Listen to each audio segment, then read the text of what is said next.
Potatoes are one of those things. They often get forgotten. They often get like, where did the potatoes go? I don't forget about them. I was gonna say it's like CJ. Sometimes you just forget about him. Who? He's not here today. We can give him some love. Love you, CJ. Just kidding. Go watch his show. It's a great show. Today I'm talking about potatoes. We're gonna do some griddled potatoes, some over easy eggs, crispy bacon, bacon to 10.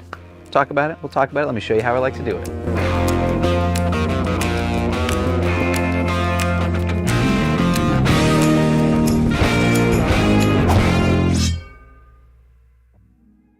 I'm gonna start with something I don't typically do. I'm peeling my potatoes. Now typically, I don't know, for a video, I just want you guys to know what I'm doing. I'm peeling the potatoes, which is actually kind of fun, by the way.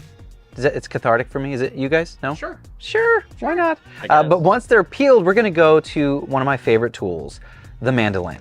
Very, very thin slices here. Now you could do this by hand, but that uniform shape, the ease of use, I'm a big fan. I'm not a huge fan of like a ton of tools. Like I don't have a garlic smasher. I like to do that by hand. I don't have like a apple corer. I do that by hand. But the mandolin, it's pretty magical. Nate's famous potatoes. Because of the mandolin. Go watch CJ's show for that one, Magic Pickles. Let's do Magic Pickles. I do Magic Pickles. Throw all of that into a bowl, and we're gonna get to our seasonings. A bit of olive oil here, and then we're going with garlic powder, paprika, chipotle, thyme, and chili powder, a bit of salt at the end. We'll get to all of that in the recipe down below. What I'm doing is I'm tossing everything together first in oil to get everything evenly coated. Try to separate the potatoes, sometimes they stick together, but this is gonna incorporate evenly so our seasoning gets all over everything. I'm also gonna take a sweet yellow onion. I'm gonna cut it in half again. We're quartering these, so they're not really tiny, but they're big enough to kind of shrink down a bit with the potatoes when they cook. Mix those in as well. Now I want this to sit for a bit. I want the potatoes, which are very porous, to soak in all of this flavor. So while it sits for about 5 or 10 minutes or so, let's get to our bacon. I'm using the rights because it's the right stuff. We use that joke too many times, Ethan? Probably. Enough times. Yeah. I'm gonna take my bacon to a 10. We've had some disagreements in the past. Andy's a 5, and I don't get it. That's the crispiness scale. Ethan, you know what I meant. Yeah. Where are you on the scale? Like 8.75. 8.75? Yeah. It's a high score. It's good. It's good. I'm a 10, maybe an 11, but that's just me. Let me know in the comments, where do you sit on the crispy scale for bacon? I'm a 10. Where do you stand? But once we're done, let's go ahead and pull it off. What's left behind is what we were after this whole time.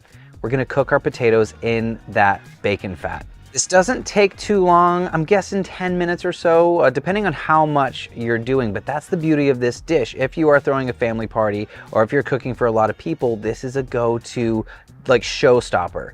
They're not just simple potatoes. They're insanely good, delicious potatoes. Now let those cook and bubble away in the bacon fat. I like to toss every 3 or 4 minutes.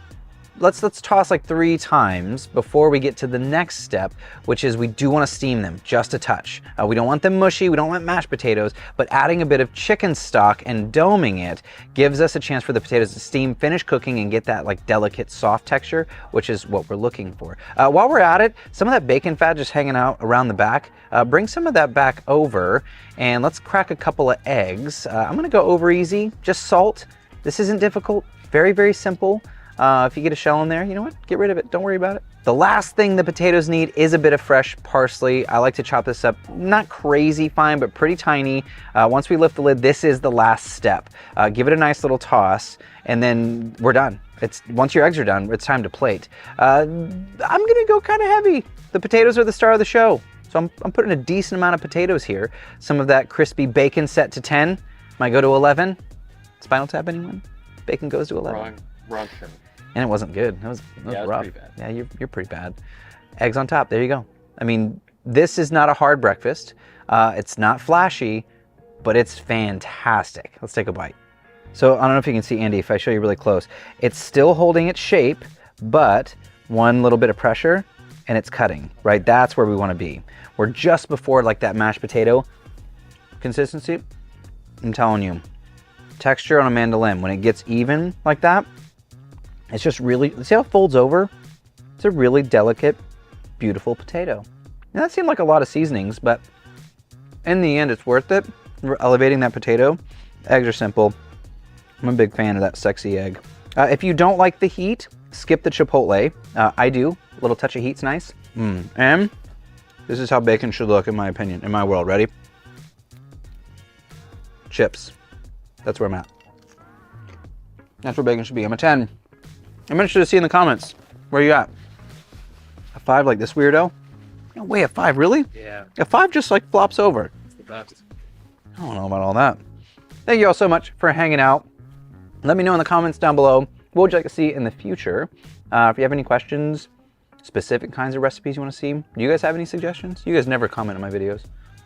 Did you make videos? Oof. Oof. That's rough. This is Cook, Eat, Repeat, where we like to help you become a better cook one recipe at a time. I'm your host, Chef Nathan Lippy. I'll see you all in the next episode. Oof.